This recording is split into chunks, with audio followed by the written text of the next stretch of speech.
Hey family, how y'all doing? What's up, y'all? It's your girl, Dr. Shonna, and we are here with our Mental Health Friday. Don't mind me as I was trying to get prepared to come on live because I just got back from kickboxing. So I had to get all dolled up and ready because I want to get on here looking crazy. And then y'all have all types of things to say about me, right? But we are here.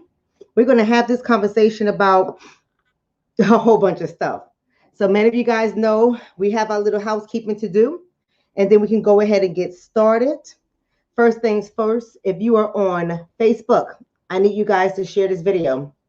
Engage in the comment section. I always see my YouTube family coming through. I would like to see more of my Facebook family engaging in the conversation.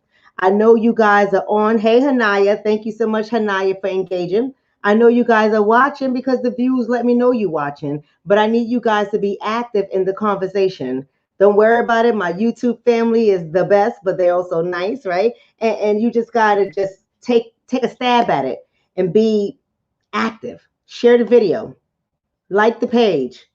Follow the page. Somebody says no sound. No sound. Okay, hold on. Hold on.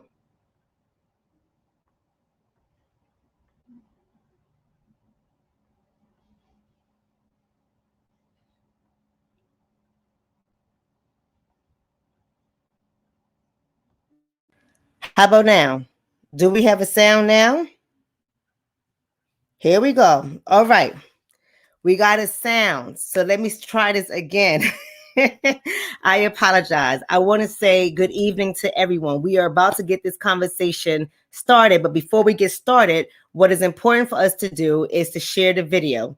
If you are on Facebook, I need my Facebook family to participate in the chat. I know some of you guys consistently comes through with the chat. I need you guys to engage more in the chat. Share the video. Share the video. Like and follow the page. For my YouTube family, I need you guys to hit that subscribe button. Hit that bell so that you can be notified when I go live. And I also need you to give the video a thumbs up.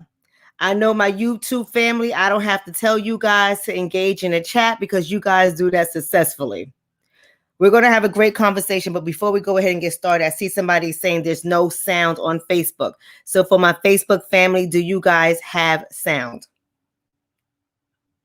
For my Facebook family, do you guys have sound? All right. Hanaya says she can hear me just fine. Perfect. Perfect. So that means that if you cannot hear me and you are on Facebook, you got to check your settings. All right, guys. You all should already know that Derek Chauvin has been sentenced. We know he got off with not getting the full sentence. The full sentence, to my understanding, was 40 years. 40 years. He received 22.5 years, and he has already been credited for time served, which I believe was 190 days, if I'm not mistaken. The judge, Peter Cahill, whatever his name is, the judge says that his reasoning or his sentencing was not predicated on public opinion. It wasn't because this case caught national or international attention. He's saying that he gave him what he felt he should get. Today's video is not going to be about whether his sentencing should have been longer, if it should have been shorter, blah, blah, blah. No disrespect to the Floyd family, but I don't give a flying F-U-C-K about his sentence. I know y'all going to feel some kind of way about that. That's okay, because this is Mental Health Friday, and you know I'm going to back up my words. Whether you agree with it or not, that's your business. You are entitled to your opinion. I'm entitled to my opinion, and I am not jumping for joy. I am not excited. I am not going to engage in debates about this whether it's right, whether it is wrong. I am tired of the same 400-year argument. I'm tired of it. I'm not going to keep doing what society wants me to do, mainstream society, that is, mainstream society, and all the little sheep that follow mainstream society. I'm not going to keep doing what they want me to do because I recognize that this society is sick. This society is mentally ill. And the more I participate with sick people, I am likely to be exposed and to get sick myself. Let me explain what that is. Today's Mental Health Friday, is it not? I'm here. Y'all said y'all want me to be on more for Mental Health Friday. I'm trying to commit to that. I'm here. I am here, right? So you know I'm going to explain what that means. So for those of you guys who are just joining, we are talking about Derek Chauvin's sentencing. Not really talking about it, but addressing it. We're talking about qualified immunity. Qualified immunity, right? And we're talking about our society being sick. Our society's sick. When I think about this whole incident with George Floyd, I want y'all to know, and I want y'all to tell me if you guys sharing on these thoughts. You don't have to, but I just want to know who does sharing on these thoughts. When I think about the incident, because that's what the sentencing did for me. The sentencing brought back up the incident. The sentencing made me think about this man kneeling on George Floyd's neck over a $20 bill. I got to be able to say this. I got to be able to say this. I got to be able to put this into perspective from my perspective so I am able to tell you what I think. When I go back to it and I look at this man kneeling on his neck because of a $20 bill, it makes me think about the fact that I am a mother of 2 sons. I am a mother of 2 sons. It makes me think about the fact that collectively as a whole, we are still not looked at or treated as human. It makes me think about, as a social worker, this is appalling, because what it does is highlight the social injustice that my people still have to endure, regardless of the hundreds of years that we have put in this country, the service that we have put in to this country. We have a more than a 400-year service to this country, and we are still not seen as human. We are still not respected. There's a lot of symbolism that is going on that make you feel good for the moment. And a lot of y'all like feel goods, and that makes me sick as well. A lot of you guys like feel goods. Y'all like to feel good for the moment. There's a lot of symbolism that occurs that has us believing one thing while ignoring another. I'm going to tell you what I mean. Give me a second.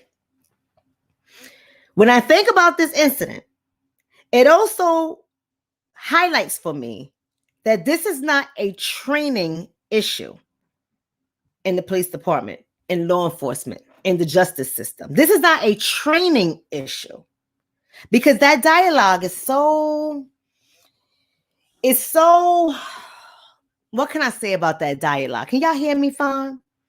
Can y'all hear me fine? Because I want to make sure y'all hear what I'm saying. This is what I mean about that dialogue. Yes, that dialogue is weak. Thank you, DB. That's a great one. That dialogue is so weak. And I hear this dialogue for so many people about it being, we got to send them back and train them properly. They don't have good training. These kind of things shouldn't happen because of their training. If only we made their training better. I don't know how many different ways I have heard people put this out there, but this isn't a training issue. This is a character issue. This is a mental illness issue. This is a public health issue. This is an extinction issue. What makes me even more mentally sick is when I hear my own people, whether they are normal, regular, everyday folk like us, whether they are law enforcement, whether they are political figures, whether they are military, they also uphold this argument that is training. And when we keep this argument in the conversation, when we keep this argument in the public, when we keep this argument in the political arena, it starts to take root in your thinking. And it sort of creates critical thinking blocks. I don't know another way to put it. I'm just going off the top of my head right now. It sort of creates critical thinking blocks that takes away your ability to think. Instead, it replaces any muscle that will have you examine what people are saying. This is a training issue, right? It takes away any muscle that will be there and replaces it with what they want you to believe. Here's what I want you to understand, family. That's right. That's right, Tiffany. Let me highlight what Tiffany's saying, right? That's right. Tiffany's saying it is psychological warfare. It is. Right? Rachel is saying, I got a little delay. It's a huge smoke screen. It is. Right? It is. I want you guys to hear me and hear me clearly. Derek Chauvin is a repeat offender. Y'all need to say that with me. I don't care who you are. I don't care how you feel right about now. Let's just talk about what it is. Derek Chauvin is a repeat offender. I'm going to say this one more time because I know some of y'all can't really wrap your head around that, because they show you this man in a uniform. They show you this man in a badge. They show you this man in his patrol car. They show you this man with all of his glory that says, I am here to protect and serve. But what they don't show you is that he is a repeat offender. A repeat offender. What makes him a repeat offender? What is an offender, right? Let me put it to you this way. Let me give it to you in a different language. He is the criminal by nature and by nurture. Oh, y'all don't like the way that sounds. Y'all don't like the way. That's okay. That's okay. Get out your bag. He's a repeat offender. He is a criminal by nature and nurture.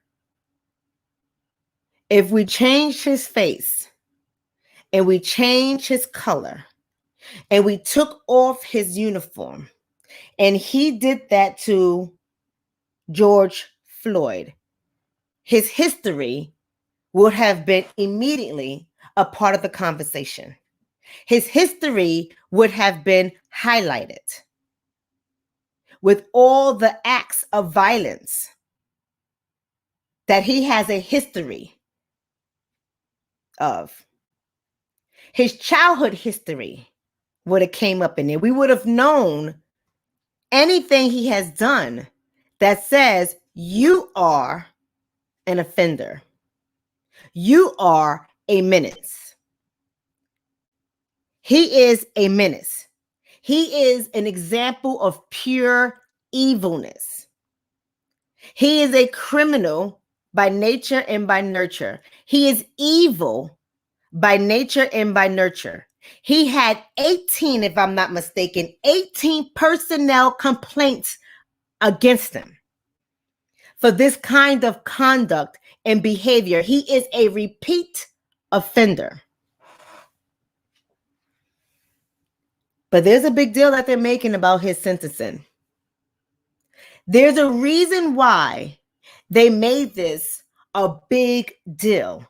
There's a reason why every storyline has been predicated on this incident leading up to this day. There's a reason why he did get sentenced today. See, you guys are conditioned to believe he got sentenced because he kneeled on a black man's neck. Oh, I want y'all to hold that for a second.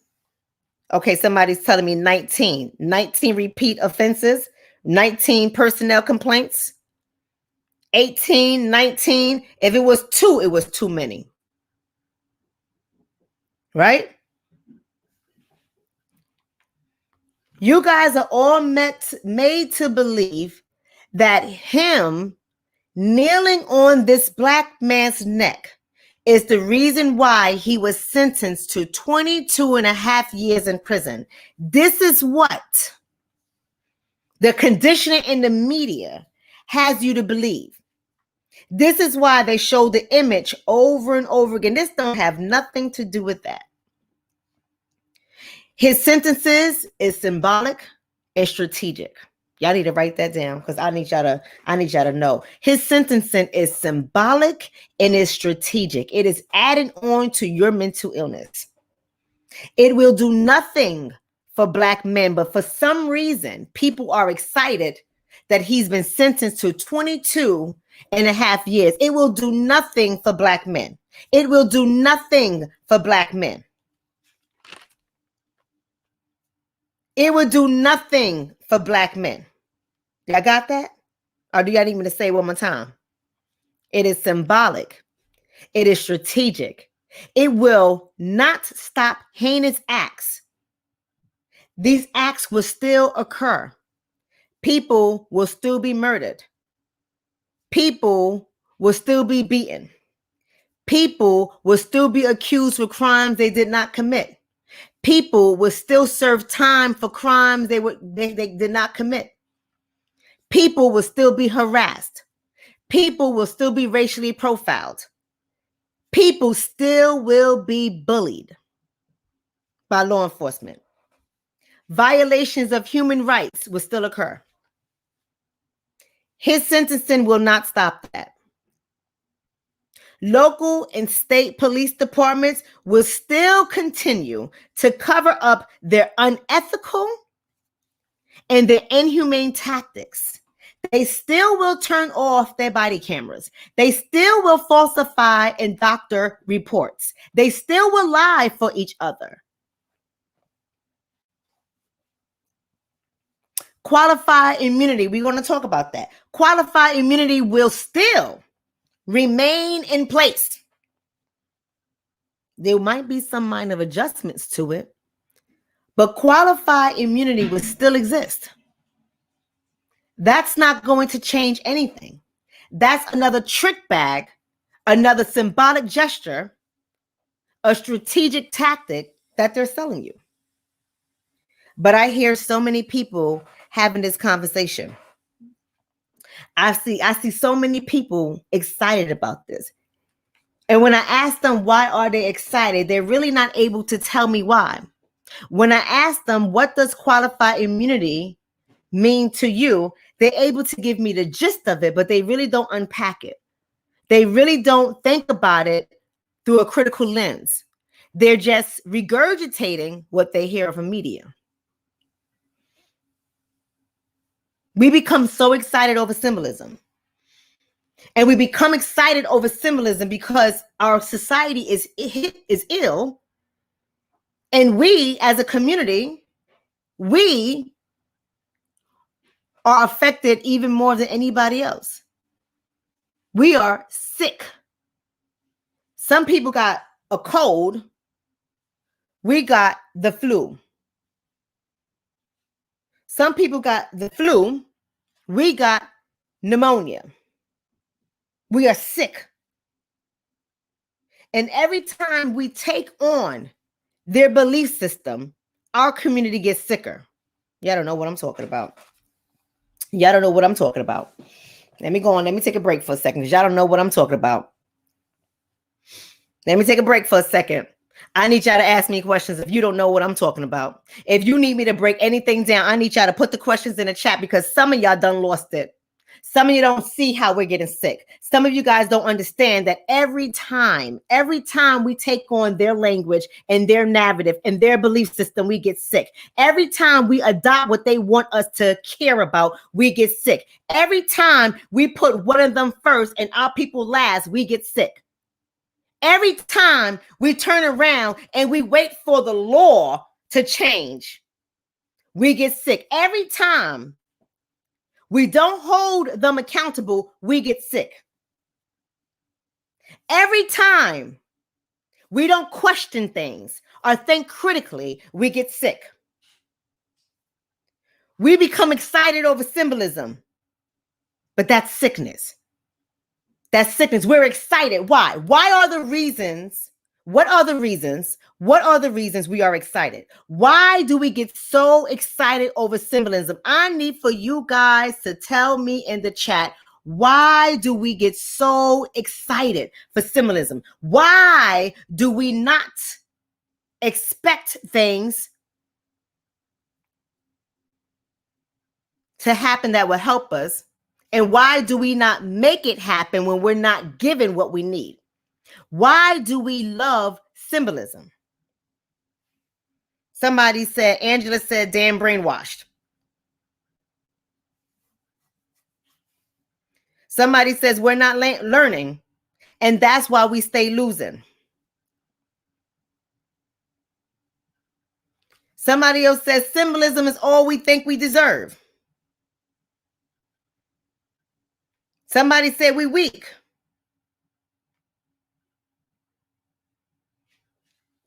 Somebody says we're emotionally triggered. Let me tell you something. We like symbolism because we have our own fears that we're not dealing with.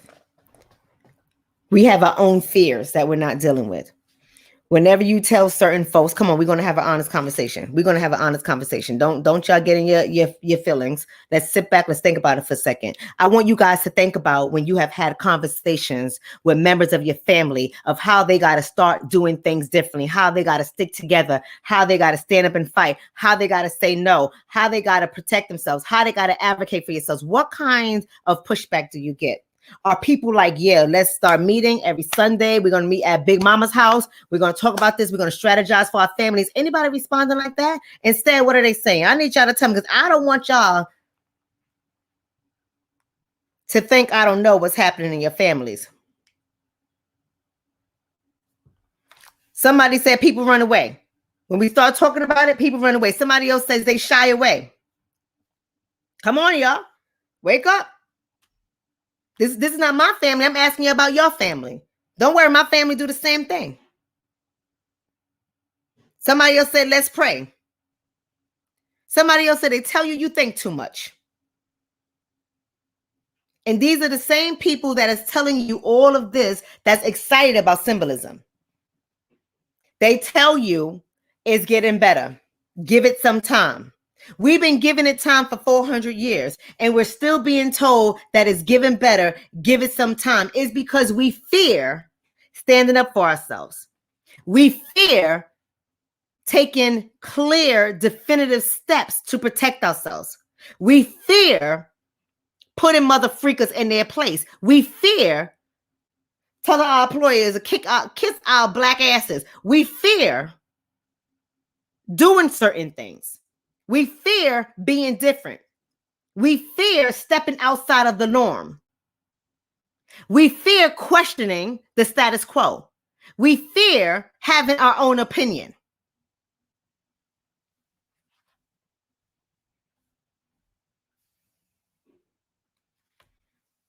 We accept symbolisms because we lack knowledge, because we're ignorant.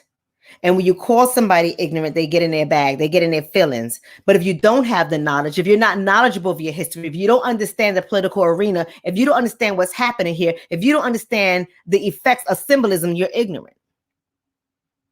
And maybe the first step is accepting that you're ignorant, meaning you lack the knowledge. You got to first know that you lack the knowledge. You got to first know that you're ignorant. But instead, we tell you that you're a troublemaker, as opposed to admitting that we ourselves are ignorant. To dwell and live in your ignorance day in and day out without changing it is mental illness. Because there's no reason for you in 2021, in the age of the Aquarius, for you to be ignorant. Shout out to Jamie Martinez. Thank you for that donation. Jamie says, if it's about party and BS, they are all in. If it's about tangible solutions, they don't have the time. Shaking my head. It's shameful. It's sickening. It's sickening. And it creates mental illness in our community. It's sickening. And nobody wants to be known as the person who doesn't know. The minute you try to drop knowledge on some of these people, I ain't talking about y'all, because y'all show up in class all the time. I'm not talking about y'all. But y'all know I'm talking about our cousins, our aunties, our friends, our neighbors, our co-workers, our skin folk, and some of our kin folk. I'm talking about them. The minute you show up and you try to give them some knowledge that you know they're not knowledgeable of, they shoot you down and say, well, I'm not talking about that. Has nothing to do with that. That's y'all like to bring up stuff that don't even matter. It don't matter. It don't matter. Well, you can't think like that. You can't think like that. That's probably what's keeping you stuck. Stuck. The only person that's stuck is you. I ain't stuck. Am I lying, y'all? Come on, family. Right? Am I lying? Somebody said it is the mental illness that we accept this symbolism. It is. It is. Nobody wants to be ignorant, but everybody's ignorant. When you tell somebody, listen, and I hate to go there, but I'm going to have to go there, family. When you tell them, listen, to give your vote away, you're going to get more of the same that you've been getting for centuries. We gotta take a political stand. We have to protest politically. We have to do something different, because this is not going to stop. Your son might be next. Your husband might be next. Your brother might be next. Your daughter might be next. Your sister might be next. Your mother might be next. This is not going to stop. Ignorance doesn't allow people to try something different. Because in order for you to rise above your ignorance, you have to examine your belief system. And in order for you to properly examine your belief system, you have to know what other beliefs are out there. And you have to examine all the data, all the information, and all the facts that are in front of you so you can make the best decision for you. But people are not doing that.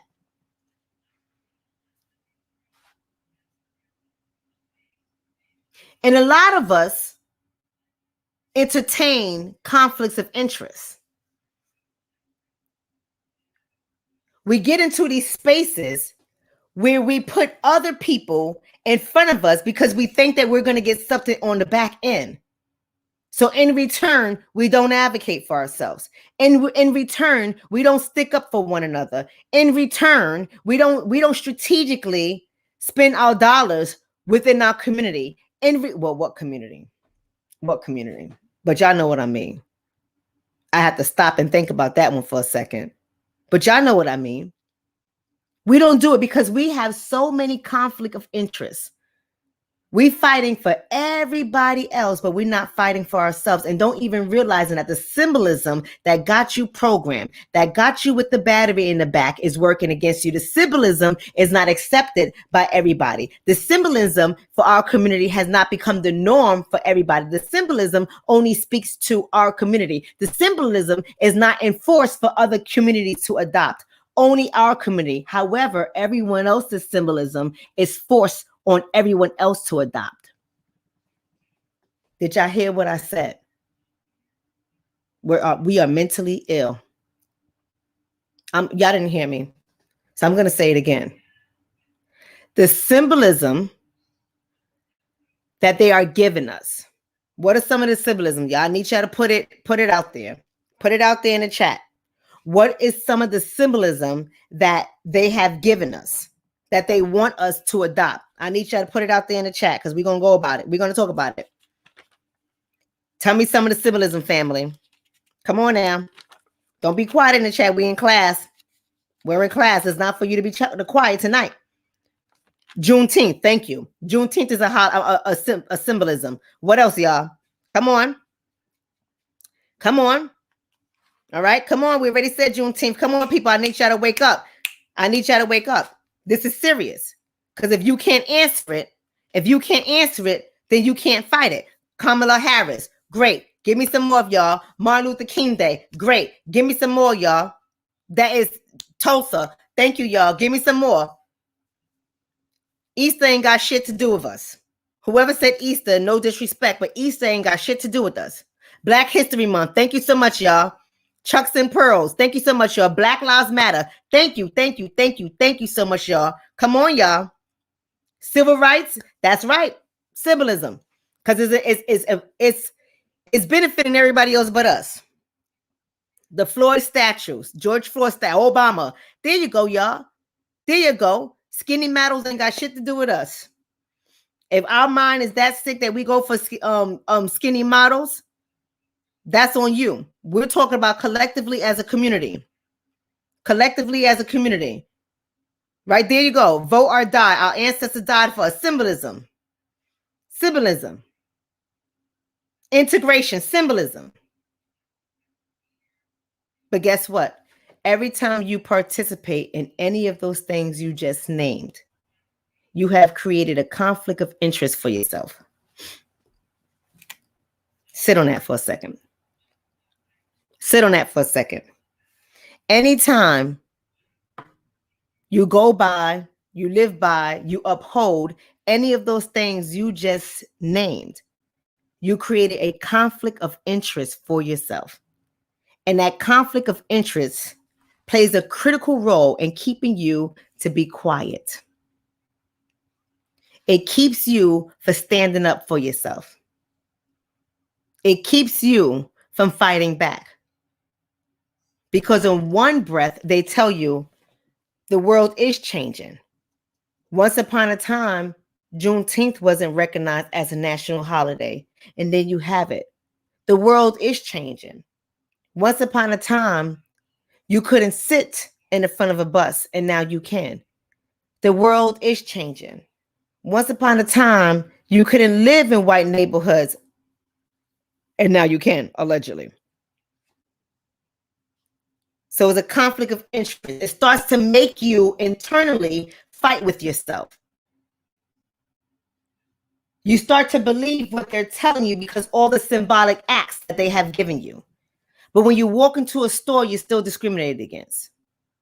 If you're driving in your car, you're still discriminated against. If you're walking down the street, you're still discriminated against. If you move into a predominantly white neighborhood, you're still discriminated against. If your child is the only Black child in their classroom, they're still discriminated against. But you have all these symbolic gestures.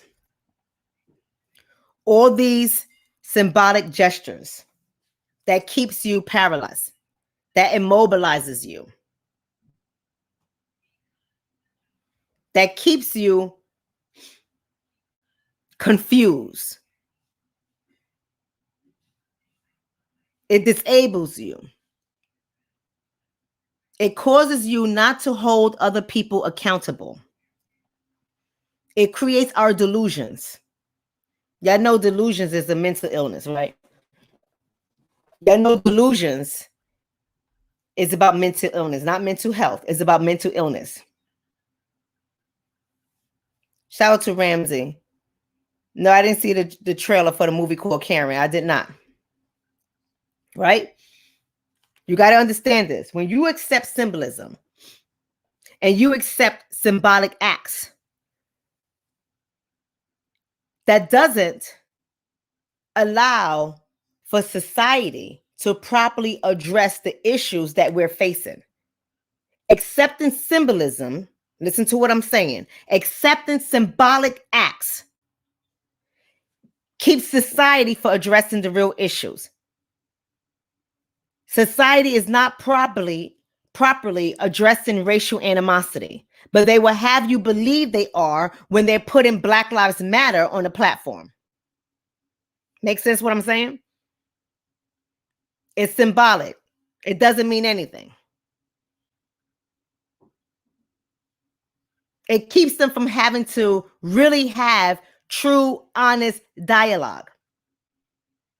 People avoid talking about racial animosity every day. They don't want the smoke. They don't want to have the conversation with your Black behind in mind. They don't want to talk about it. Because giving you BLM was enough.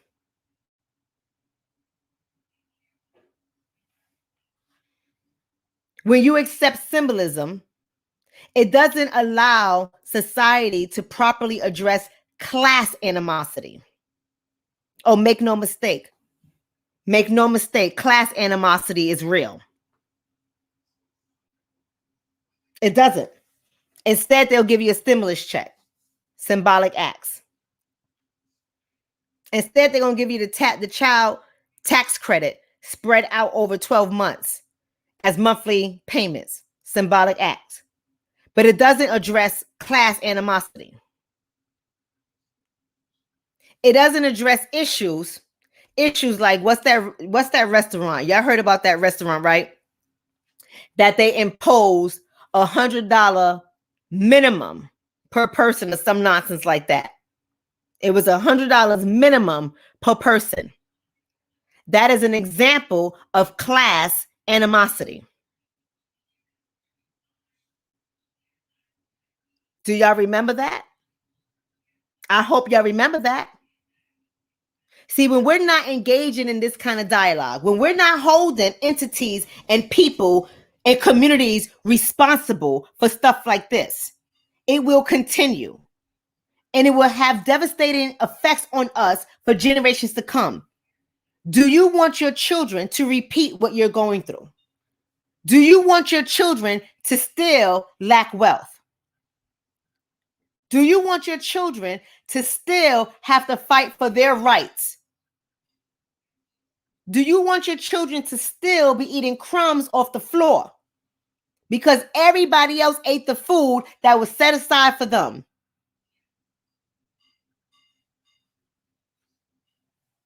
That's right. That's right. That's what symbolism does. Symbolism pulls the wool over your eyes. You got to start to ask yourself these critical questions. You got to really start to think about how much is at stake here. There's racial animosity, there's class animosity, and there's political negligence. Because politically, they know what needs to be done. And they're doing it for everybody else but us. And that's exactly why I know they know what needs to be done.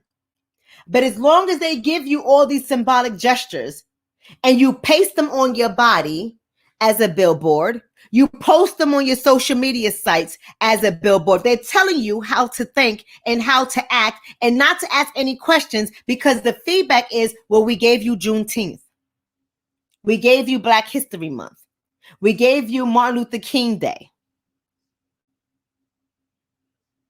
We gave you Black Lives Matter. It starts to make you feel like your thoughts, your feelings, and your experiences are null and void. It's creating mental illness within our community because the society is sick. But they will have you believe that your community is sick. You're the sick one. No. Society is sick and they have infected our community. But everybody else has the antidote. Everybody else has the vaccine. Everybody else has the prescriptions of the quality medication, and we're just giving turpentine. We're just giving Bengay and Vicks.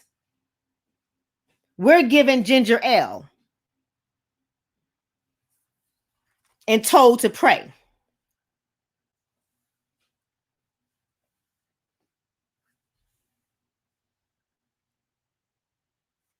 Here's what Trina's saying.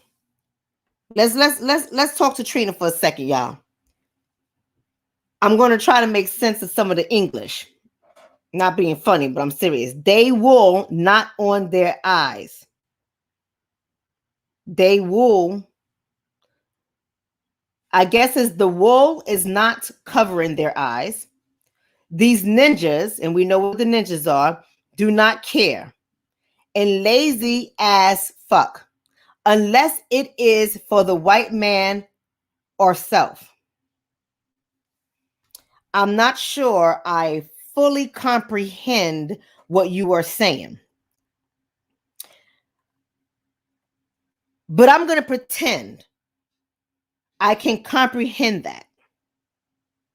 I'm going to pretend I can for just a moment. And I'm going to respond. What makes you believe that, Trina? And do you understand that as you are saying that, you're actually talking about yourself? Do you understand that concept? This is Mental Health Fridays. This is Mental Health Fridays. This is not for you to come back in your emotions or getting angry. This is for us to really unpack what you're saying and think about it. Because there is no separation.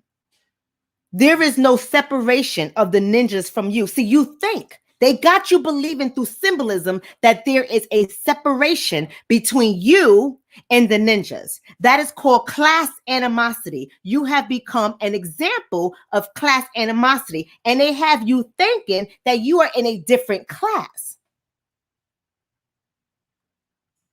They have you thinking that you are above the people that you're speaking about. Come on, y'all. We got to be critical in our thoughts. We got to be critical in our thoughts. They have you thinking that, Trina. But what happens, Trina,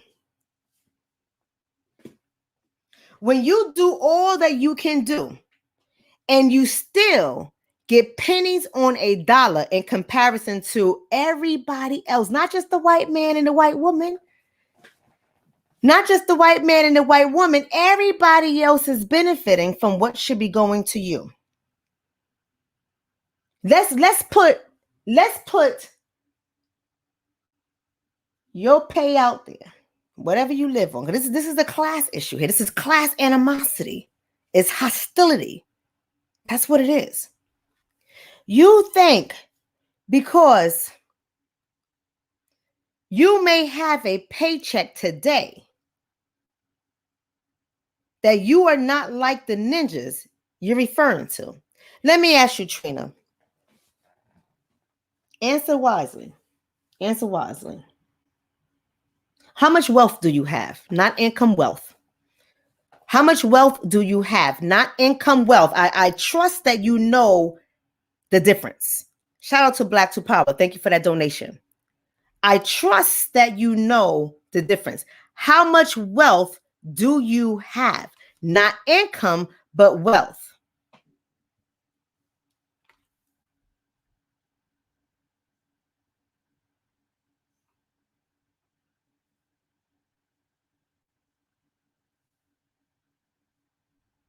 Okay, Trina.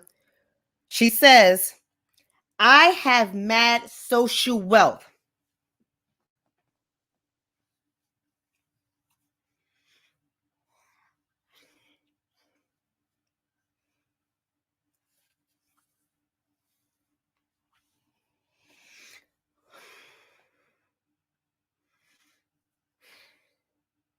Social wealth. Let me rephrase the conversation. How much capital do you have? How much capital do you have? How much land do you own? How much real estate is in your portfolio? How many corporations have you built? How many universities do you give endowment to that allows your children to go just about anywhere?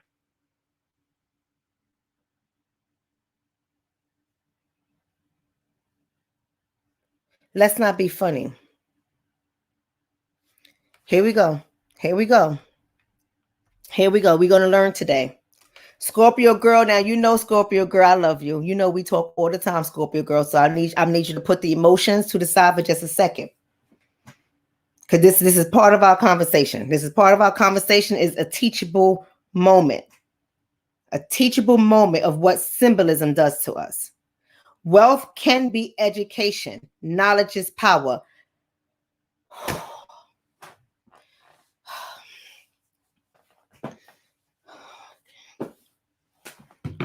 I'm giving up. I'm quitting. Scorpio girl, I love you. I love you. You know I do. Man, if you was in New Jersey, I would invite you, or we could sit down at the bar in my house. We can have a great conversation, Scorpio girl. So I don't want you to get mad.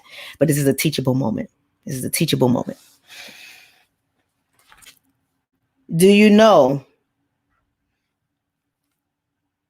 that our community, Scorpio girl,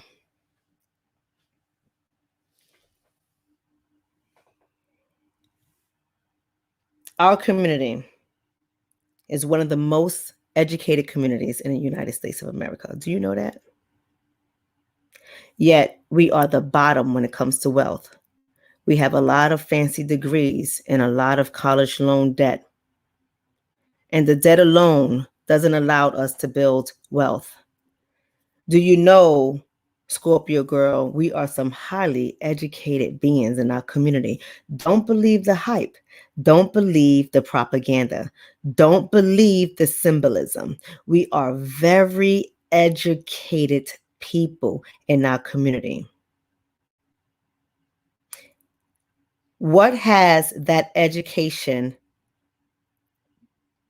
done for us in terms of wealth? Not income, but wealth. Not income, but wealth. Corporations, land, real estate, endowments, generational wealth. What has that education done for us collectively when it comes to wealth?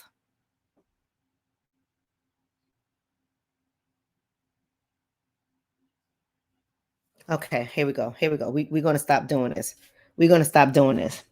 I own my home is worth $300,000. I'm not trying to be funny. I'm not trying to be funny. Your home of $300,000 is pennies. I'm not trying to be funny. You know what the average house in the state of New Jersey goes for? Your home is pennies. Your home is laughable. I'm not trying to be funny. You cannot get real estate in my town, quality real estate, for less than $986,000 for a 3-bedroom, 2-bath.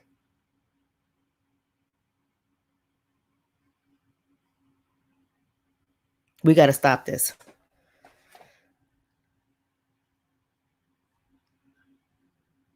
We got to stop this. Because they're having you believe that you are advanced. And when we have this kind of dialogue, when we're saying things like this, it puts the people, remember I said political negligence, it takes them off the hook. The people who are politically neglecting us, it takes them off the hook. When we are having this kind of dialogue in our community and we think we're rising above the class, we think we're doing something, we think we popping.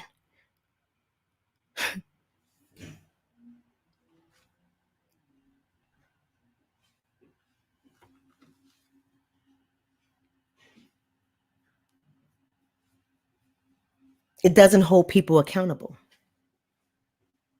because we think this.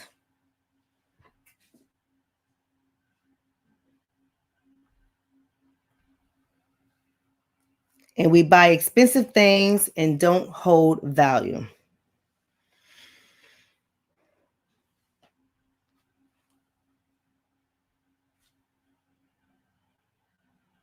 But we think we popping because of the symbolism. The symbolism that's out there that's causing us to become sick. We are sick. See, we always think we're doing better than the next person. We always think we're doing better than the next person. Look at my YouTube husband. My YouTube husband said 300,000, nice area in Irvington. You better tell him about Irvington and wear your bulletproof vest. You'll get a bullet popped in your head in broad daylight. And your house is 300,000. You rich. Scorpio girl says, Doc, the programming in the matrix is deep. I know you get what I'm saying. Yes, I do. It is. It is. And we got to get out the matrix. We got to get out of matrix. We have to do more than remove the bad police officers out there. We have to do more than just going out and getting degree after degree after degree with no wealth to show for it. We got to do more than these political gestures. We got to do more than these symbolic gestures. We got to do more than these things that do not help us. We have to remove political figures. We have to hold people accountable. Let's talk about qualified immunity for a second. Sorry, y'all, I got off track. I wanted to get off track because I want to talk about it. Here it goes. Here it goes. Hold on. Now, Mike, you damn well just about know me personally, Mike. So I'm going to tell you too. Hold on before we go on to the next thing. The next topic is qualified immunity. Mike, give me a second. Give me a second, Mike, because you know I love you, Mike. You know you rock with me. I rock with you for a long time. You've watched me grow for a long time. Correct, Mike? Somebody said owning your home is a good first step. Now, I don't want to take away from that. I don't want to take away, but see, we need to put that within perspective. See, this is why I said we're gonna get healed today. We're gonna get healed today. Let me put this out there for you, Mike. Hold on a second. So you own your own home. Your mortgage, paint the picture, y'all. Come on. Let's listen. You own your own home. Your mortgage and everything, taxes and everything, come out to about $2,800 a month. Let's talk about it for a second. You got to pay for your utilities, your water, your garbage. If you have a car note, your car note. Your children's extracurricular activities, your children's basic needs. Shelter, food, clothing, medical, education, basic needs. Your commute to and from work if you work outside of your home. Your life insurance, your health insurance, your 401k, your pension if you are blessed to have a pension plan. Let's put this into perspective.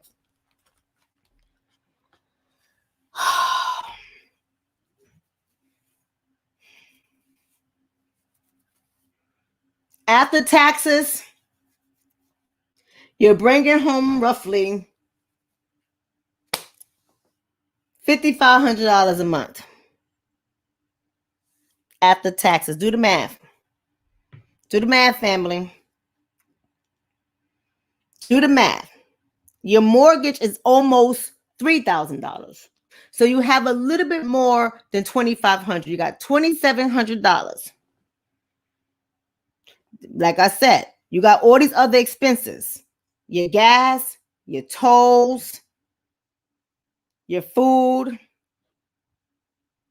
life insurance, vacations run you what, $6,000, $3,000 to $6,000 for the year. You got $2,500 allegedly left over. What you doing with that?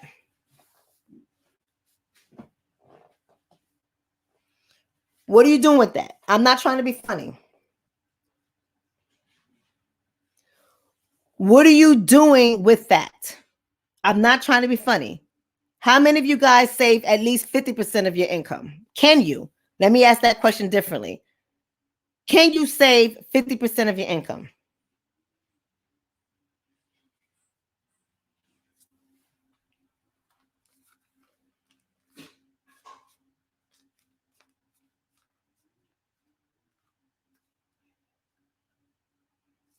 One person says no. Another person says, I do.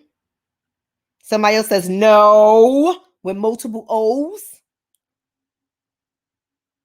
Somebody says heck no. Somebody else says no. There's a lot of no's. There's a lot of no's. When does a house become an asset? When does it become a liability?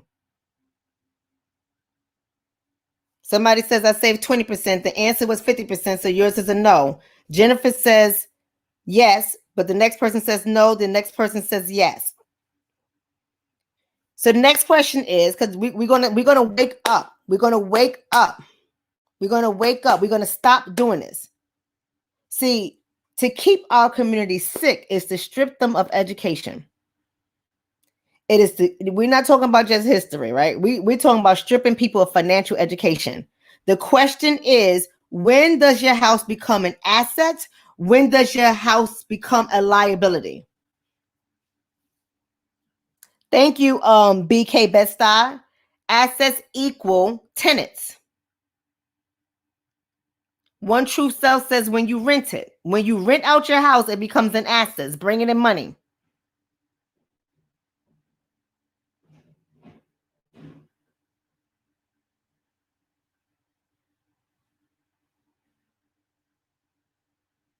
Somebody says it becomes an asset when it's paid for. The average house is paid for in how many years? See, Mike, I love you. Renting is a liability. Okay. Yes. Yes. Because if you're just renting alone, money is coming out of your pocket to pay for your rent. The same thing with your house. When money is coming out of your pocket to pay for your house, it's a liability. Yeah, you get your taxes on the back end. Absolutely. You get your tax break on the back end. Absolutely. But what income is it generating for you? What happens if you lose your income and you cannot pay for your mortgage? This is how our community lost wealth overnight in 2008. We got to stop this.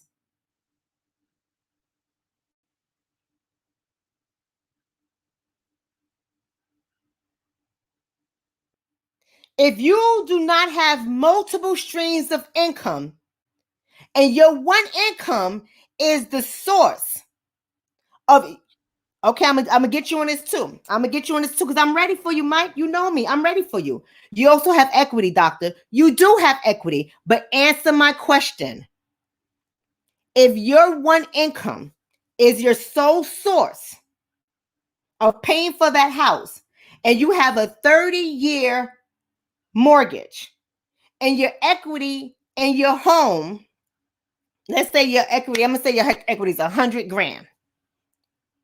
So after you sell your house and you get your $100,000, are you now rich? Dude, many of us got six figures in the bank. Are you rich? Is $100,000 making you wealthy?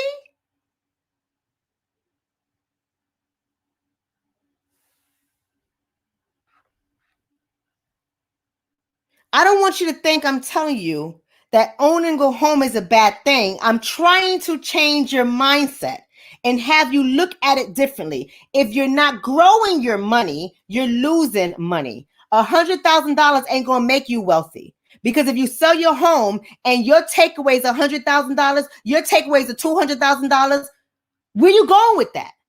I'm not trying to smash you. But where you going with that? If you buy another house, you get in a house for $200,000? You get in a house for $100,000? No, you're not.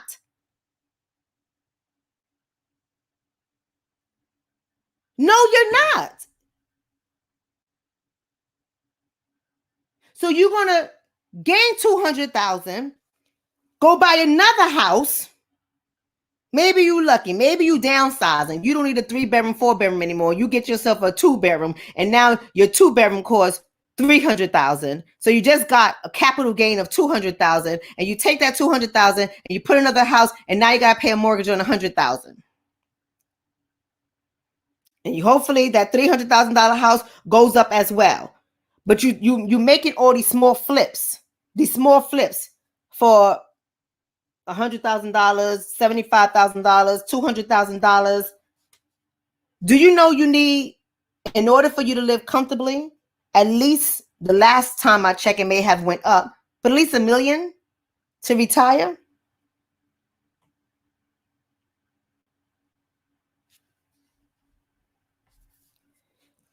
No, it's not making you wealthy, but if you're renting, you leave nothing if you lose your job. How do you know that? You want me to try you in that too, Mike? I can try you in that too, Mike. How do you know that if you're renting, it's your job money that's paying for your rent? How do you know somebody don't got multiple streams of income? How do you know because somebody doesn't have a single family house that they don't have rental properties in different states and collecting a rent roll? How do you know? How do you know their rent roll is not paying for their rent?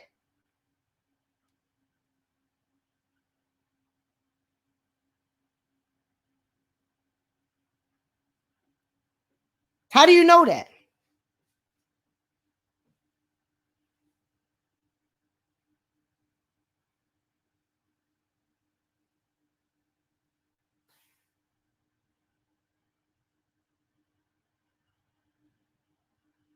I'm just saying. I'm not saying you're wrong, Mike. I'm saying there's one perspective.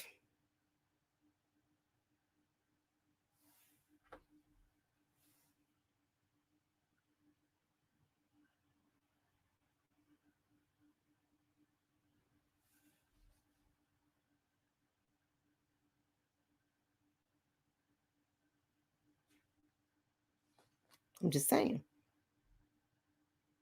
I understand, Doc. I'm just saying we can cite different scenarios. Yours is correct. We can have a lot of different scenarios.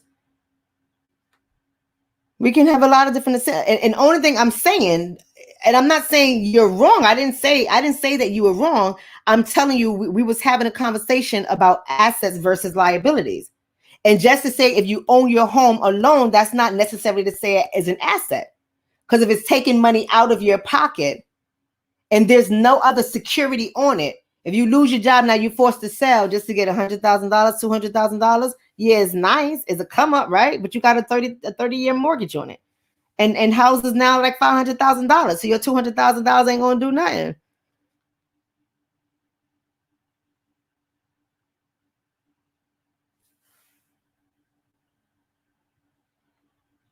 See, here's one person saying here. I bought a house at $65,000 in 2015. It's worth $170,000. Is a lot. It's not a lot, but I was surprised. And that's great, right? But it's what you do with that difference. What you do with that 100K, that 100K, what are you going to do with it? Can you flip that 100K to a mil and not need a place to stay? Can you take that $100,000 and invest it to grow your income and not need a place to stay? Because if you can, you winning.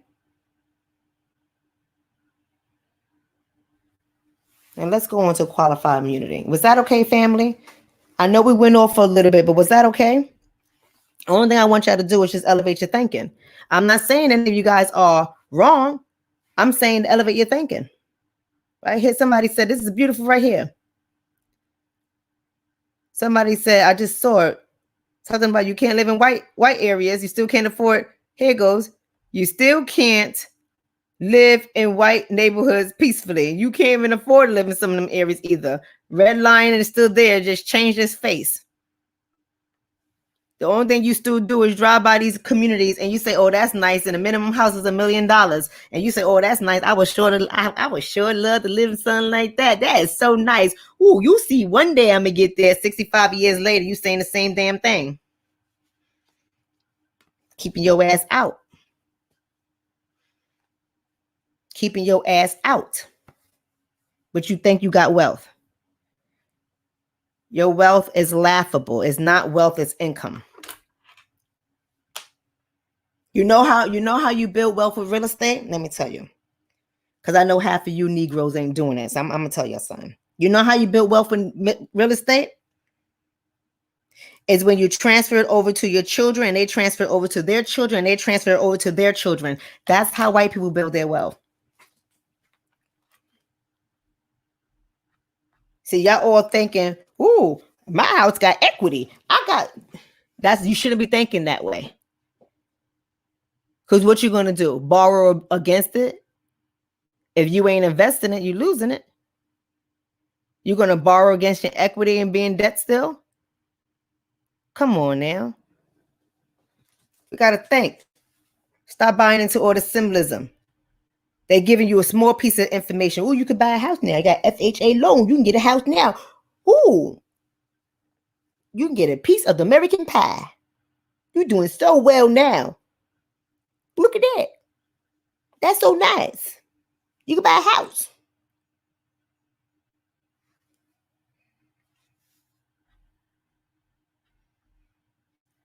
Knock, knock, knock. I would like to give you $500,000 for your house. Ooh, big deal. I bought it for $300, $250,000. I made $250,000. I'ma sell it. You just took wealth right out your family.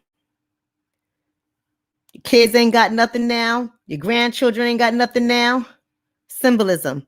It's making y'all sick. It's making y'all sick.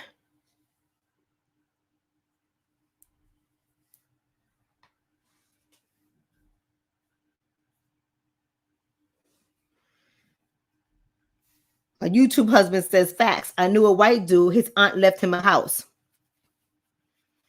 His auntie. I hope she left him a house with no mortgage, because our ass is leaving our kids a house with the mortgage.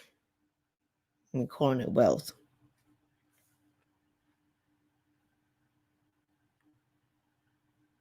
Y'all caught that? I hope she left her kids a house, her nephew a house without a mortgage. We leaving our children houses with the mortgage.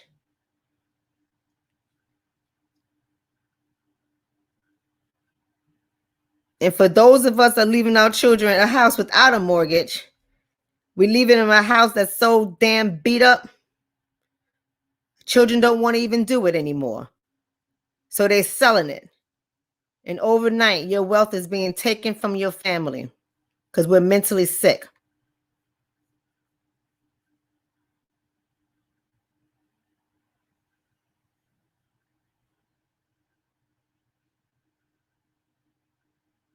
I want y'all to think. Now, moving on, because I got to get out of here now. Let's go on to qualified immunity. What does that mean, y'all? Qualified immunity. Qualified immunity, what it does is it protects police officers and other government officials, including child protection services. It protects them from being held responsible in lawsuits. So qualified immunity says that police officers and other government officials, including child protection service workers, make honest mistakes. Their honest mistakes can be wrongful arrests. Their honest mistakes can be mistaken identities. Their honest mistakes can be detaining people pending an investigation. Their honest mistakes can be removing children from their home based on an allegation that they have not proven. Honest mistakes, right? And qualified immunity says as long as they were acting in the line of duty, they were doing their job, and they did not intentionally violate any rights, civil rights and laws, and if they did not intentionally violate it, they cannot be legally held responsible.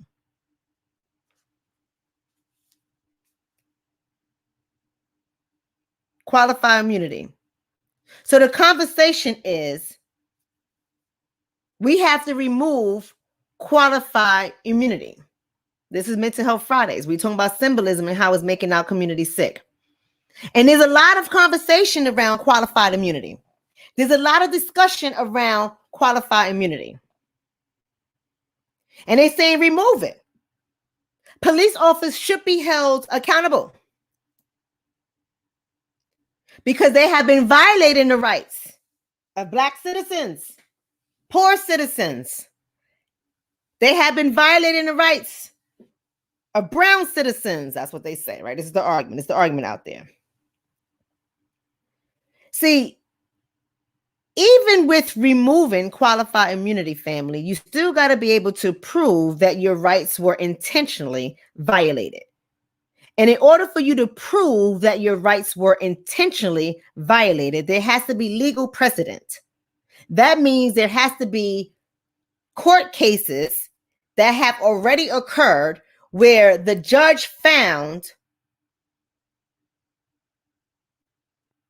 that the police officer or the other government official, child protection service worker violated the rights of a citizen.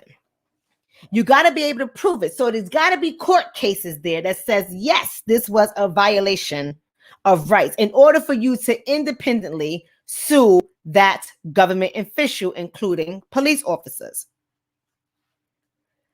But what we know about this, before a jury even hears the case or decides on a case, cases are typically dismissed because typically they don't find legal precedent that says this was a violation of rights.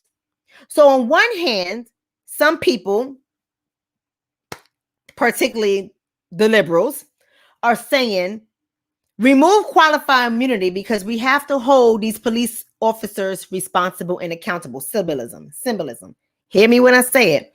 Symbolism. We got to hold them responsible. So that's become the narrative in the mainstream media. That has become the conversation that everybody is going on. We have to hold them accountable. And holding them accountable means that we should be able to bring a civil lawsuit against them and have them lose their wealth. Whatever it is, pension, money, houses, whatever the case is, we're going to have them lose it. They should be held accountable. Then on the other end, primarily the conservative party is saying, well, no, we have to have qualified immunity there because it will protect police officers and other government officials from frivolous lawsuits. But I want y'all to know that that's all symbolism. It's symbolism because there's a such thing called the Fourth Amendment rights. And the Fourth Amendment is going to stand no matter what because it's in our Constitution. So barring or taking away qualified immunity doesn't negate the Fourth Amendment. And if you guys are familiar with the Fourth Amendment, then you would know that the Fourth Amendment says persons are protected.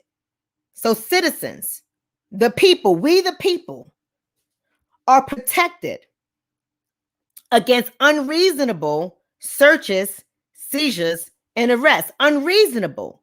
But here's the loophole. You got to be able to prove that it was unreasonable.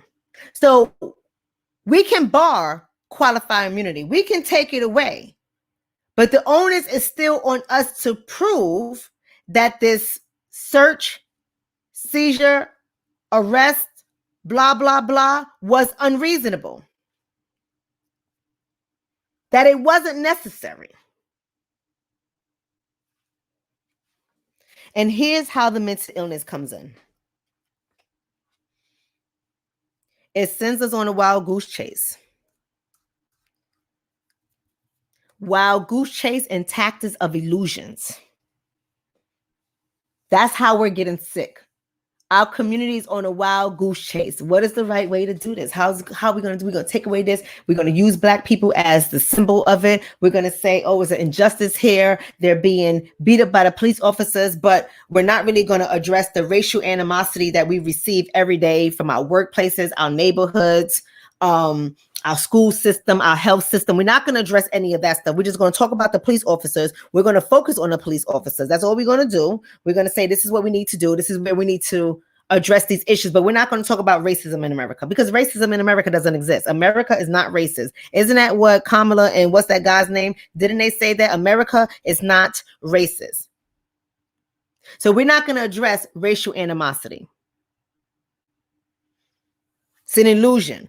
It's a wild goose chase. So now a lot of us are having this conversation about qualified immunity. We want them to bar qualified immunity. We want them to take away qualified immunity. Are we having critical discussions about this and how is this going to actually help our community at large? We can't just keep going by symbolic cases like George Floyd. That is a symbolic case. We can't just keep going by that. In our communities, our rights are violated every single day.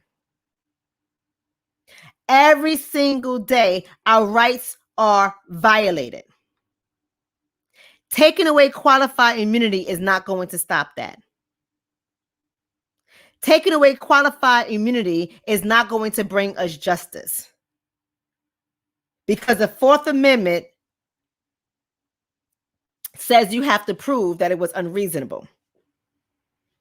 We already know that there's a character issue in the justice system. There is a energy of evilness in the justice system. We already know that there are liars in the justice system, and they support each other's lies. If it wasn't for our phones and our cameras being recorded, a lot of these things that happen would not be proven. And even when our cameras are recording and rolling, it's not rolling from the beginning to the end. So they always find a loophole. Because there's always a story before the camera started recording.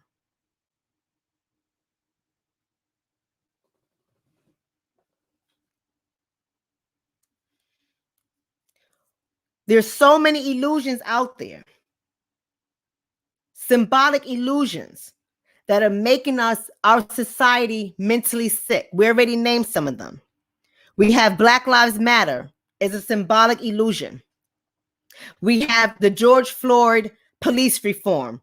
If you read it and you understand what they're doing, it ain't gonna do nothing for us. Is another symbolic illusion. But see, they give us just this thing, George Floyd. They tack it onto the name because that name was so emotionally sensitive for us. To watch this man die was so emotionally provoking for us. So they tack it on, and we think we're getting something real. But how many of us have read it?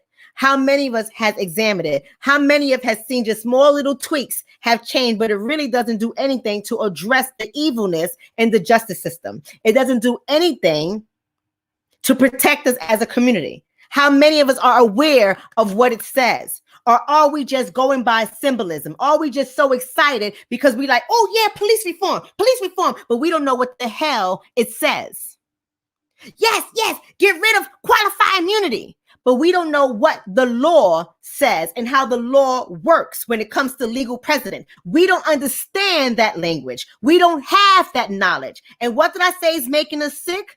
Ignorance is making us sick. The lack of knowledge is making us sick. Fear is making us sick. Conflicts of interest is making us sick. Black Lives Matter is making us sick. George Floyd police reform bill is making us sick. Inclusion and so-called diversity is making us sick. The LGBTQIA agenda is making us sick. Don't get in your feelings. This has nothing about, I'm not talking about people's sexualities. People have a right to do what they want to do. And I've said it before and I'll say it again. But an agenda is something different. See, let me put this in perspective, because I know some of y'all, you hear trigger words and you're getting your bag, getting so emotional, so mad, right? So mad. Let me show you how this looks. So when I came on today, I told you guys I just got back from kickboxing. I ain't going to say the name of the kickboxing gym, but I go to a kickboxing gym. I just got back to the kickboxing gym. And every instructor, no matter what class you go to, what time, they talk about Pride Month, rightfully so. And they said that every member in the gym on Wednesdays, when you come to class, you have to have on some type of apparel, whether it is your gym clothes, your face mask, your gloves, a hat, something that shows your support of Pride Month. You got to wear it. And if you show up to the gym on Wednesdays, for the month of June, we got one more week, and you do not have on apparel that shows your support of Pride Month, you either do 25 push-ups or 20 burpees. Go on, Dee Dee. Go on, Dee Dee.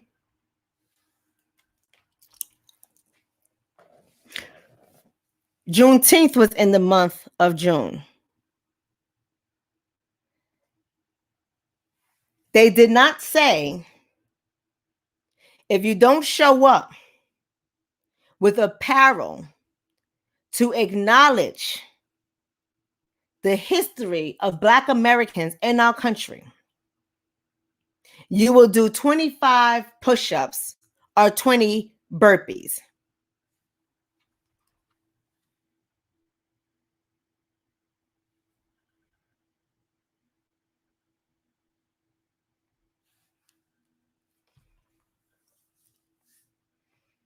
So somebody in the chat said to me, well, what's the gay agenda? I said the LGBTQIA agenda. She said the gay agenda. You got to tell me what the gay agenda is, beloved. I said the LGBTQ agenda. But what I'm saying is, if we're going to be fair, and we're going to tell people that they have to wear an article of clothing that supports Pride Month, or they would be made to do push-ups or burpees, the same energy should exist in Black History Month. The same energy should exist for Juneteenth.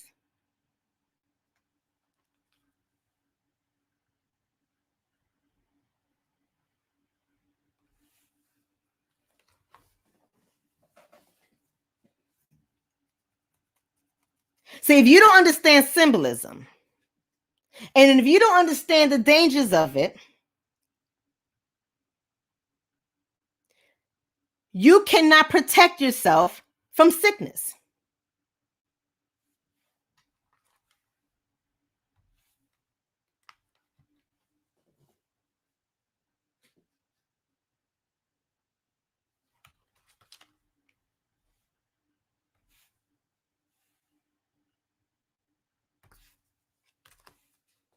You understand what I'm saying here?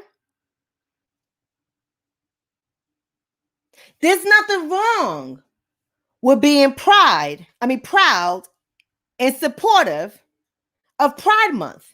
There's nothing wrong with that. But you have to understand how symbolic acts and symbolism is used.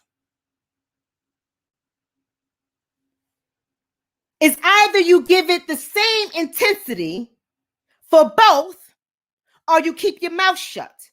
You can wear your pride outfit, and it's okay, but you don't get to tell other people what they must do. And this is what's happening to the society. Because they're telling everybody else what they must do.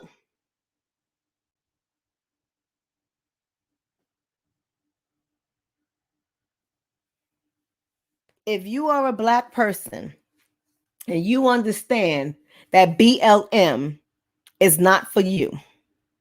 See, I know some of y'all don't understand that BLM, the organization, Black Lives Matter, is not for you because you bought into symbolism and you're getting sick. You're getting sick.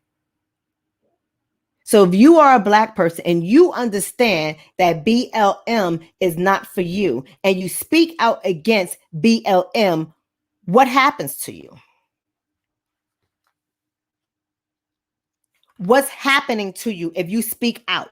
If you try to educate people on Black Lives Matter organization and this Black Lives Matter movement, if you try to educate people on why that's symbolic and the dangers of it and how it's making our society, not just our community, but it's making society sick. If you speak out against it, whether you're white, whether you're Black, if you speak out against Black Lives Matter, what happens to you in that conversation?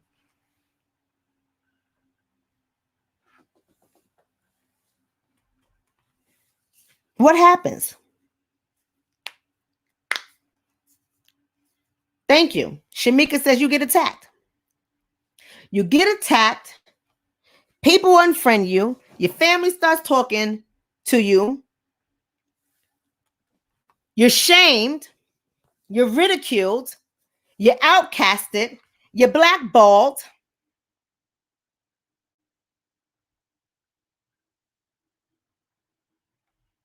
right? This is what happens. And the reason why this happens, this is Mental Health Fridays, people. I'm telling y'all. I'm about to get out of here. Y'all share the video. Share the video. Somebody says, they think you crazy. Somebody else says you get canceled. Right? This is what happens. Come on, y'all. Share the video. Subscribe to the channel. Hit the notification bell if you're on YouTube. Give the video a thumbs up. Engage in the comment section. If you're on Facebook, share the video. Like and follow the Facebook page. Interact with the emoji. This is how it lets people know that we're out there. We're talking about it, right? We can't do it unless you do it. Unless you do your part, I can't do my part. Right?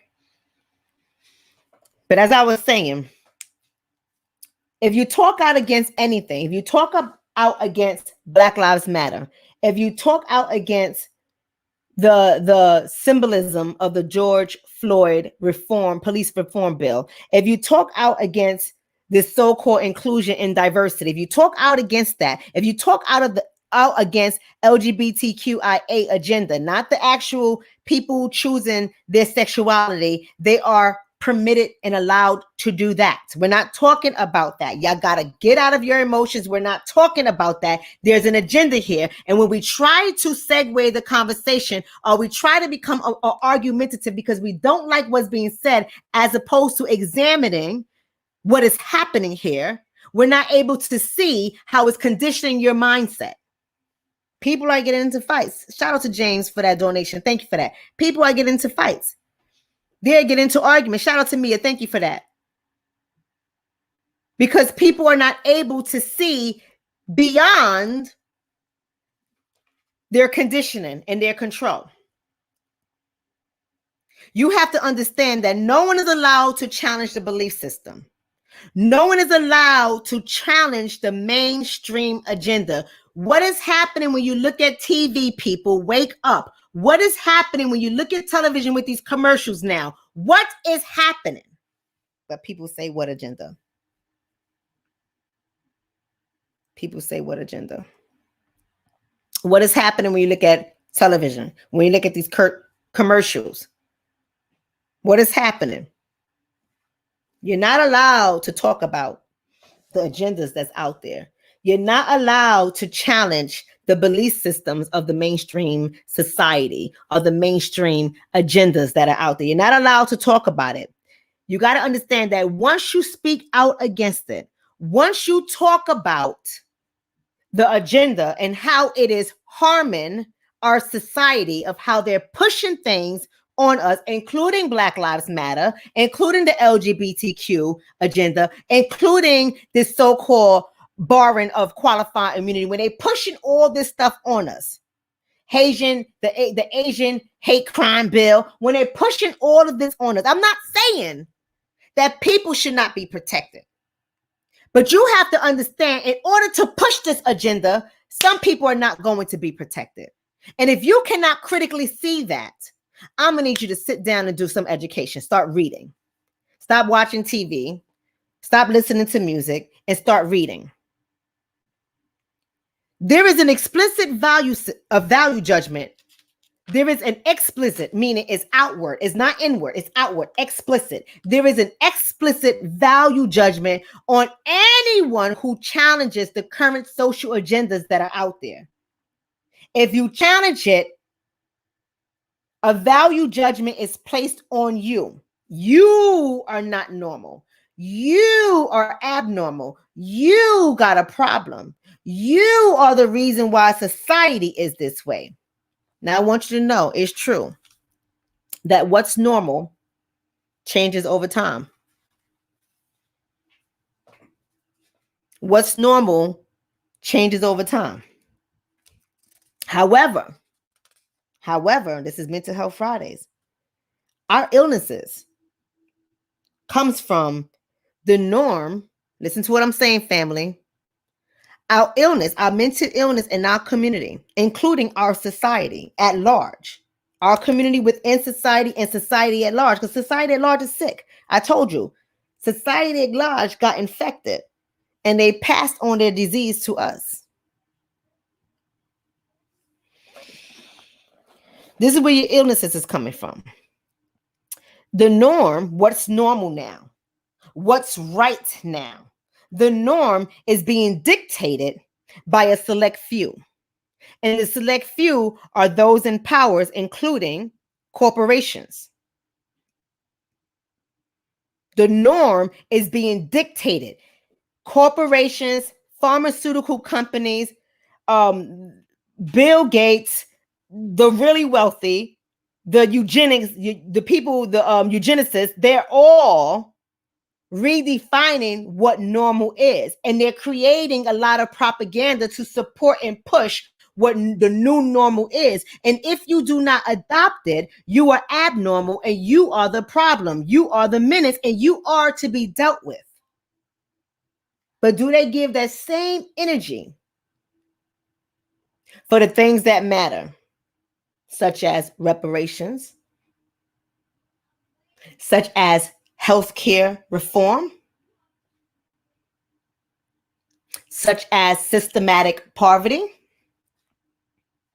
such as racial animosity, such as class animosity, such as political negligence? Do they give that same energy in the areas that matter? Do they give that same energy? I know some of y'all gonna be mad, but I'm gonna say because I am what I am. Do they give that same energy to ADOS?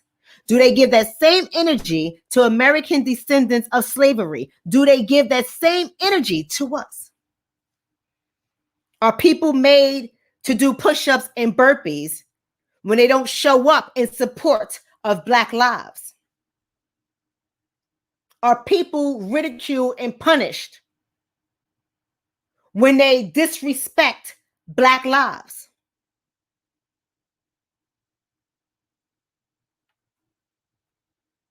Getting people to accept the new norm has become more important than protecting the people that is being hurt by the new norms.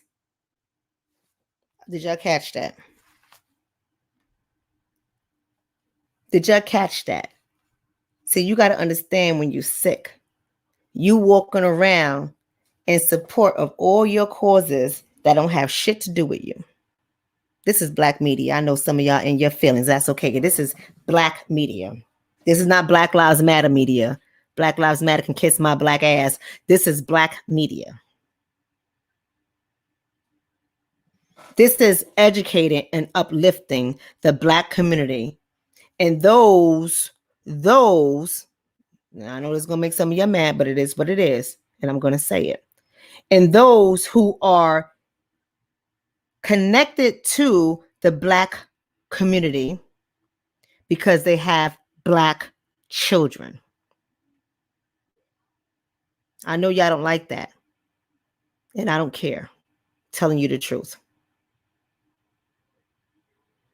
Because we have to understand that as a collective, we have to all be educated and we have to all change our mindset because we all experience racial animosity.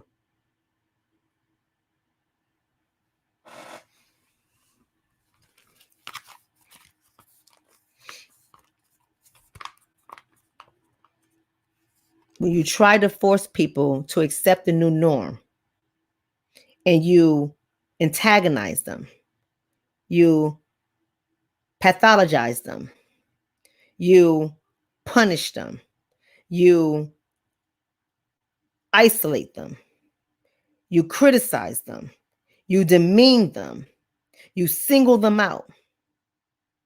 When you do that, you're actually hurting them. But they don't look at it as hurting you because their focus is on their agenda. And their agenda is forcing you to accept what they're telling you is the new norm. And if you're not on the same page, you will be punished. Shout out to Vincent. Thank you for that. If you are not on the same page, you will be punished. So getting people to accept the new norm is more important than protecting the people that is being hurt by the new norm. It's pathologizing people who do not conform. It's saying people who do not conform are sick. People who do not conform is the problem. You don't see what's sinister in that? See, some of y'all got a battery in your back. Some of y'all just go along with the program. What our brother Kwame Brown said, the get along, the go along, the get along crew, that's what half of y'all belong to, the go along to get. Y'all don't want the education. Y'all don't want to stand up against the agenda that is being pushed to you. You don't want to speak out against it because you see how people get punished for that. You see how people lose their jobs for that. You see how people be ostracized for that. You see how people lose contracts for that. You see how people are singled out for that. So that scares you because you have to punish people. You have to punish them to set the record straight for everybody else. You have to make examples out of people when you're trying to change a norm.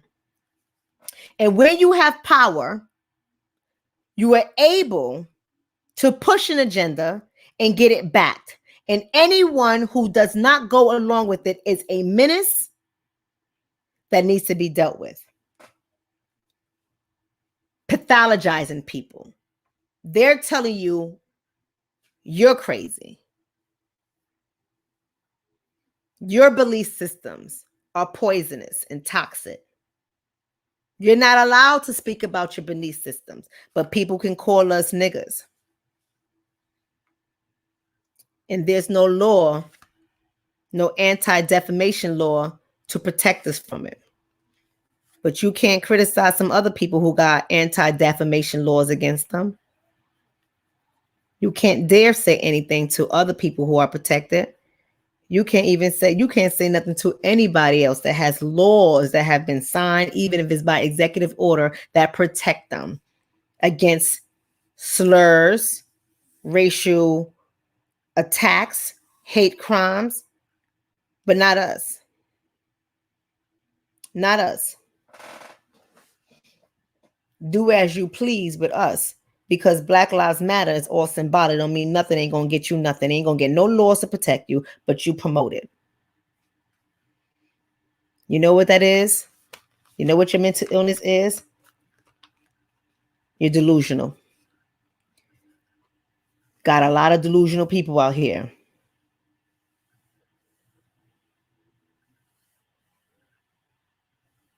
You're delusional. You're made delusional by delusional people. That's how it gets passed down. The sickness gets passed down. You're made delusional by delusional people, because you know what delusional people do?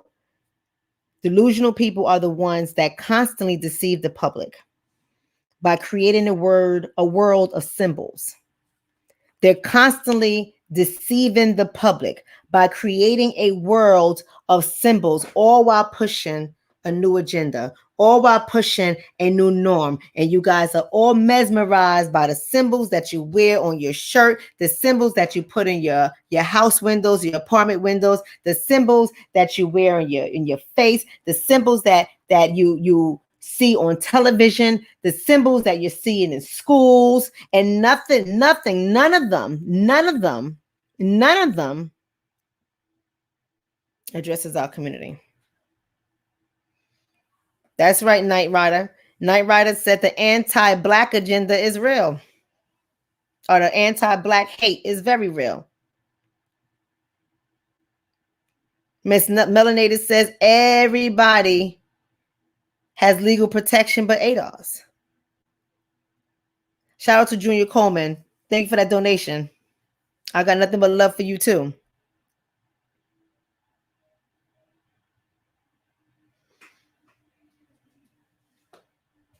Symbols. Somebody said United States of delusion. That's exactly what it is. So that's your mental health word for today, delusional. Right? Delusional. That's what delusional people do. They deceive the public by creating a world of symbols. That's what delusional people do. And you become delusional when you buy into it.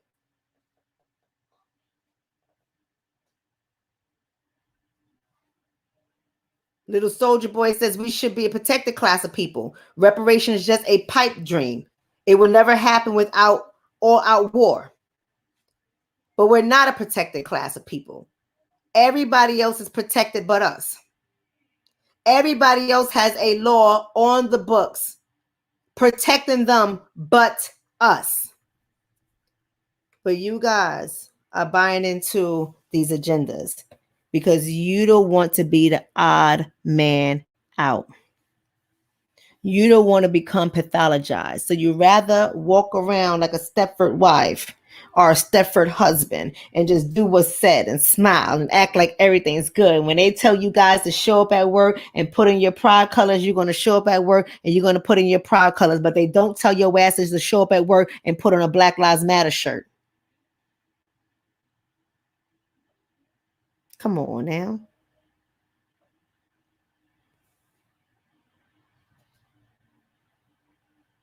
They do not tell you guys to show up at work and wear your red, black, and green. They do not tell you guys to show up at work and sport your Juneteenth flag.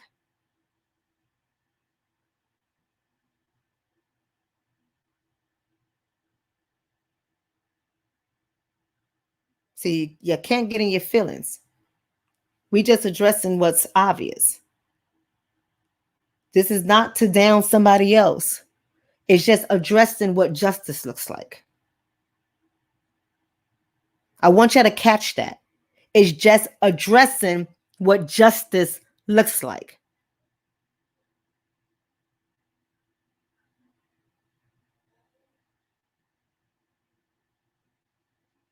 If you want to be fair, then be fair.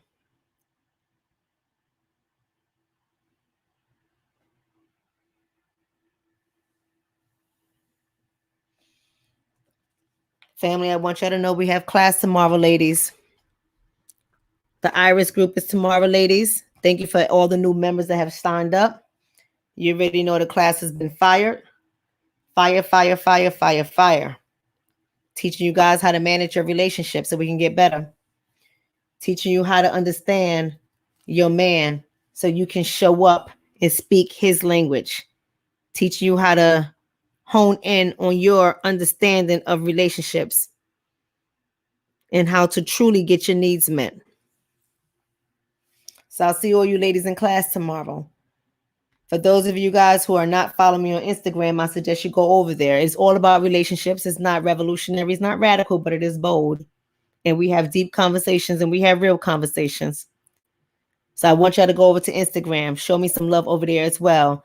Facebook, like and follow the page. Share the video. Always engage Facebook. And thank you, Facebook, for those who have supported my channel on Facebook. I know some of you guys don't realize that you can support my channel on Facebook. The same way you can do it on YouTube, you can do it on Facebook. So I thank every last one of you guys for supporting the family. To my YouTube family, y'all know I love y'all. I dig on my Dr. Shonna YouTube husband. Shout out to my YouTube husband. I got 2 husbands on YouTube. I guess I got 2 husbands. Thank you so much for that donation. Right? On YouTube, I love y'all. Share the video. Remain in the comment section. Communicate. Let's keep this dialogue going. Hit the subscribe button. Hit the bell so you can be notified when I go live. But most importantly, just show up. Just show up. When we show up to class, our emotions go out the door and our critical thinking caps come on. This is not about demeaning or hurting anyone else, but it's about pointing out injustices. It's about letting us see how we're being made sick by this society. And we're believing things that do not serve us. We're believing things that hurt us because we're becoming delusional. You condition somebody long enough, they will become delusional. We're freeing. I love every last one of you guys. Good night.